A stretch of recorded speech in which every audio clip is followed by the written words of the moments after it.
নমস্কার, আমার রাউত স্পিচ এই অর্থ সংক্রান্ত ইউটিউব চ্যানেলে নতুন ভিডিওতে সবাইকে স্বাগত। আমি এই পর্যন্ত এই চ্যানেলে 126টি অর্থ সংক্রান্ত ভিডিও প্রকাশ করেছি।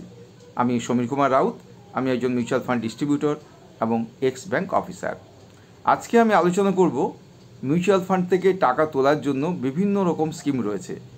বিনিয়োগকারীরা যখন মিউচুয়াল ফান্ডে টাকা বিনিয়োগ করেন, সময় সময়ে তাদের টাকা তুলতে হয়, কারণ ইমার্জেন্সি রয়েছে এবং তাদের মান্থলি বিভিন্ন খরচা রয়েছে। বিভিন্ন সময় টাকা তাদের দরকার হয়, তার জন্য মিউচুয়াল ফান্ডে অনেক রকম স্কিম রয়েছে।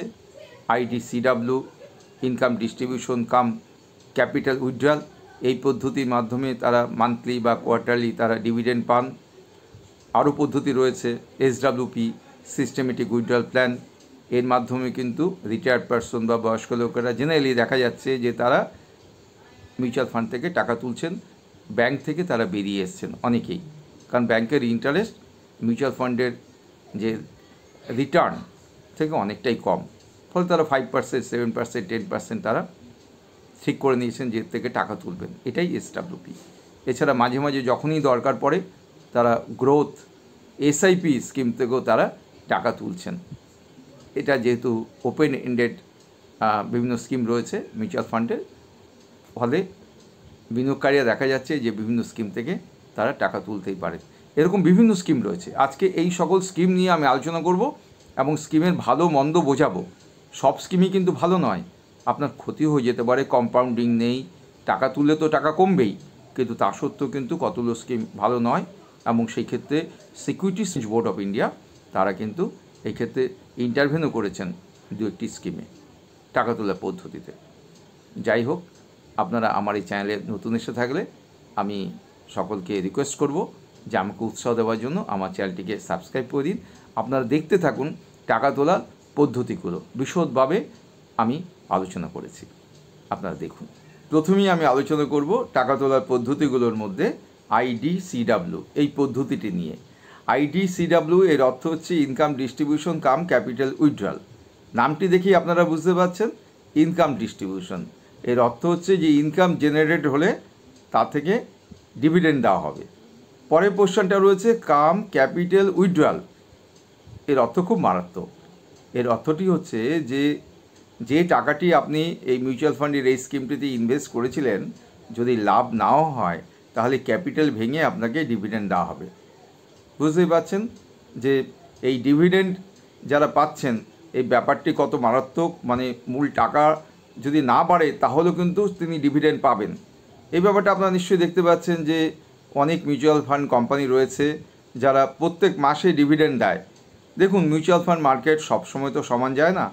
কখনও দেখা যায় মার্কেট বুলিশ, কখনও দেখা যায় মার্কেটে কারেকশন হচ্ছে, মার্কেটে মন্দা চলছে। কিন্তু মিউচুয়াল ফান্ডের কোম্পানিগুলো, কয়েকটি কোম্পানি প্রতি মাসে ডিভিডেন্ড দিচ্ছে। কি করে? প্রতি মাসে তো লাভ সমান হয় না, লোকসানও হচ্ছে, তাহলে ডিভিডেন্ড দিচ্ছে। আবার কিছু কিছু কোম্পানি ত্রৈমাসিক দিচ্ছে। কিছু কোম্পানি আছে তারা শুধু লাভ হলেই দেবে। এরকম বিভিন্ন রকম কোম্পানি মার্কেটে দেখা যায়। দেখুন, এই যে নামটা রয়েছে IDCW, এটা আগে নাম ছিল 2021 সালে dividend option. Securities exchange board of India, SEBI, যারা কিনা মিউচুয়াল ফান্ড মার্কেটের রেগুলেটর, তারা দেখলো যে এই নামটির সঙ্গে কাজ ঠিক নয়, কারণ ক্যাপিটাল উইথড্রয়াল হচ্ছে।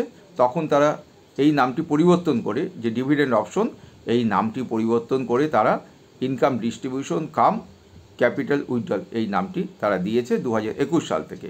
যাই হোক, এখানে ইনকাম কীভাবে জেনারেলি কীভাবে ইনকামটা বাড়ে, মানে জেনারেটেড হয়, আমি ক্যাপিটাল উইথড্রয়ালের কথা ছেড়েই দিচ্ছি। মনে করুন আপনি 100 টাকা দিয়ে কোনো মিউচুয়াল ফান্ড ক্রয় করলেন, তার দাম বেড়ে নেট অ্যাসেট ভ্যালু গিয়ে দাঁড়ালো 120, তাহলে 20 টাকা লাভ হলো। এবার মিউচুয়াল ফান্ড কোম্পানি ওই স্কিমটির জন্য 15 টাকা তারা ডিভিডেন্ড ঘোষণা করলেন। তাহলে দেখা গেল যে এই স্কিমটির দাম কমে 105 টাকা হয়ে গেল। এই 15 টাকা ডিভিডেন্ড আপনার অ্যাকাউন্টে জমা হওয়ার কথা, কিন্তু তা কিন্তু হবে না, কারণ বর্তমান নিয়মে মিউচুয়াল ফান্ড কোম্পানিগুলো তার থেকে 10% আপনার ট্যাক্স ডিডাকশন করবে। তাহলে 15 টাকা থেকে কমে, মানে 10% কমে বাকি টাকাটা আপনার অ্যাকাউন্টে জমা পড়বে। এই 10% তারা কোথায় জমা করবে? তারা ইনকাম ট্যাক্স ডিপার্টমেন্টের অ্যাকাউন্টসে জমা করবে।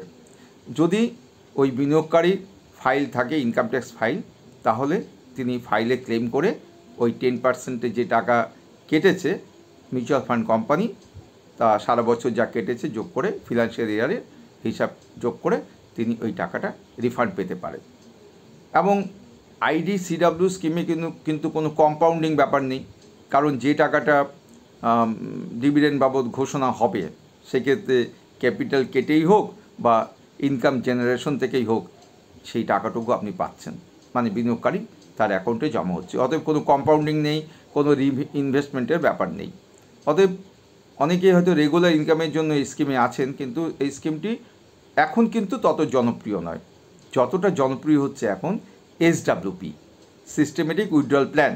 এটাও কিন্তু আরেকটি পদ্ধতি টাকা তোলার। জেনারেলি এই পদ্ধতিতে মান্থলি ইনকাম যারা রিটায়ার্ড পারসন, বয়স্ক লোক, তারা কিন্তু এই SWP এই পদ্ধতিতে টাকা তুলে থাকেন।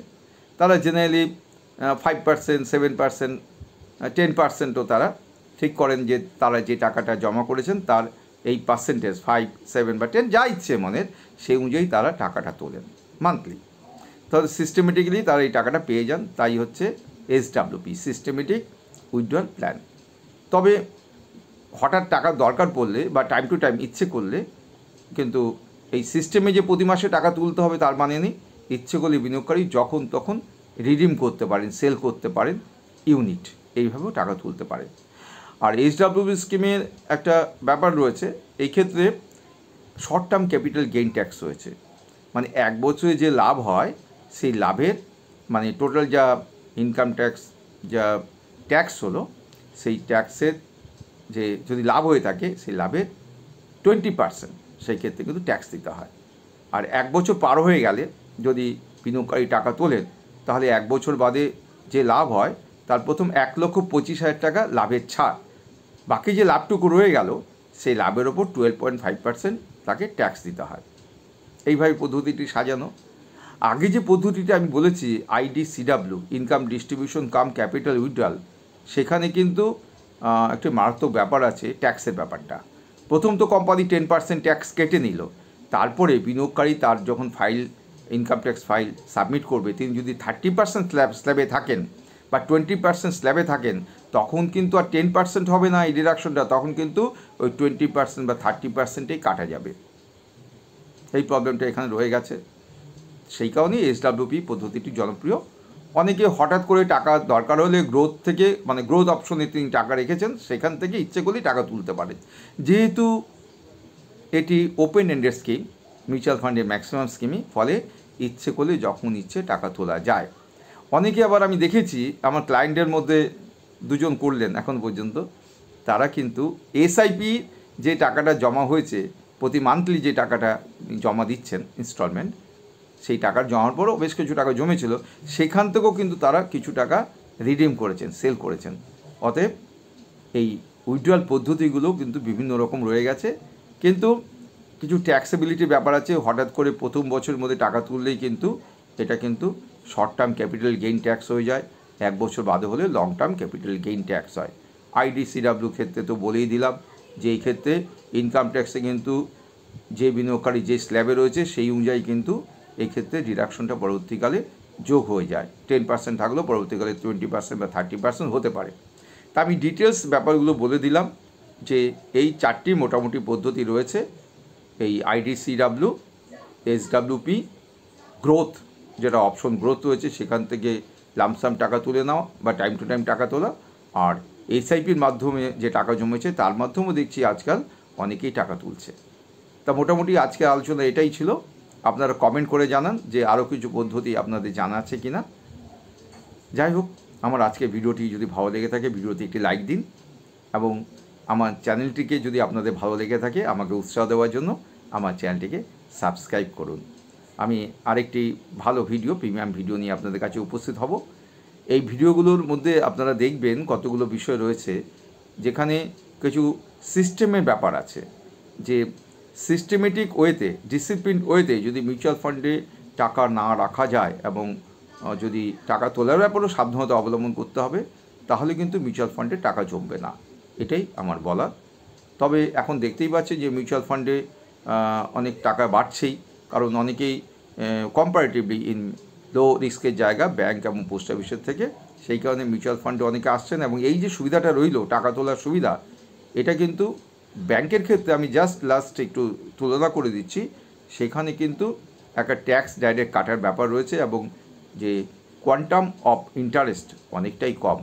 সেই ধারণা নিয়ে যে এখানে বেশি টাকা পাওয়া যাবে, ইন্টারেস্ট পাওয়া যাবে এবং ইনফ্লেশনটাকে বিট করা যাবে, সেই কারণেই কিন্তু এখন বিনিয়োগকারীরা মিউচুয়াল ফান্ডের দিকে হেসছেন, যাতে তারা এসডব্লিউপি এবং আইডিসিডব্লিউ বা বিভিন্নভাবে তারা মান্থলি যে ইনকাম, যেটা রেগুলার ইনকাম, সেটা তারা যাতে বজায় রাখতে পারেন, ইনফ্লেশনটাকে বিট করতে পারেন। নমস্কার, ভালো থাকুন, সুস্থ থাকুন।